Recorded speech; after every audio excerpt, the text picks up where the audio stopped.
In the strange corridors of internet folklore, there lies a category of myths so tantalizing and terrifying that they persist without physical proof: cursed media and lost media legends. These stories speak to something deeper than simple nostalgia or technological paranoia. They suggest that some content, whether a children's show or a mysterious VHS tape, was so disturbing, so unexplainable, that it had to be buried. And yet, through whispers on forums, screenshots from nowhere, and fragments remembered by too many to be coincidence, they live on. Cursed media often revolves around content that supposedly causes psychological harm to anyone who views it. A recurring theme is the viewer slowly losing touch with reality after watching a short clip or forbidden broadcast. Take the myth of suicidemouse.ave, for instance, an allegedly lost Mickey Mouse cartoon that degrades into horrifying imagery and ends in madness. Or Dead Bart, a lost episode of The Simpsons in which Bart dies, and the animation becomes increasingly grotesque. These stories tap into a universal fear that the things we watch for comfort and entertainment may hide something darker beneath their surface. Then there are the urban legends surrounding broadcasts that aired only once, or were never meant to air at all. Channel Zero on Reddit's r/creepypasta is filled with tales of experimental public access shows that spiraled into surreal horror. There's the famous Candle Cove legend, a supposed 1970s children's puppet show remembered by multiple people, but later revealed to be just static on the screen.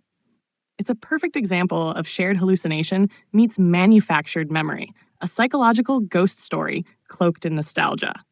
Lost media legends take a slightly different but equally chilling route. These stories usually center around mysterious films, TV episodes, or recordings that were intentionally destroyed, misplaced, or hidden by powerful forces. Sometimes they were said to be too disturbing for the public, like the infamous Da Grifter video, a cursed file that allegedly causes seizures and insanity, or Blank Room Soup, a bizarre video showing a man crying while being comforted by unsettling costumed figures, rumored to be connected to real-life disappearances. What makes cursed and lost media folklore so compelling is how it plays on our relationship with screens. We trust our TVs, computers, and phones to inform and entertain us, yet they remain portals, ones that can just as easily open into nightmares. The best of these stories blur the line between real and imagined, planting doubt in our minds. Maybe we did see that creepy episode as a kid. Maybe that warped tape was real. The internet fuels these myths with fan art, recreations, and ARGs, alternate reality games that blend fiction with reality. Entire YouTube channels are dedicated to decoding lost media, while others attempt to recreate cursed clips. This participatory folklore keeps the legends alive, evolving, and just plausible enough. Why are we so drawn to cursed and lost media? It might be because these stories give shape to the uncanny, the familiar made strange.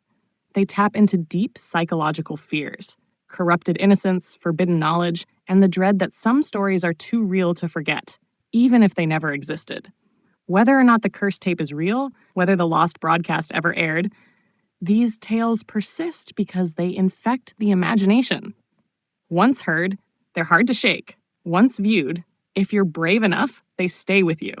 That's the real curse.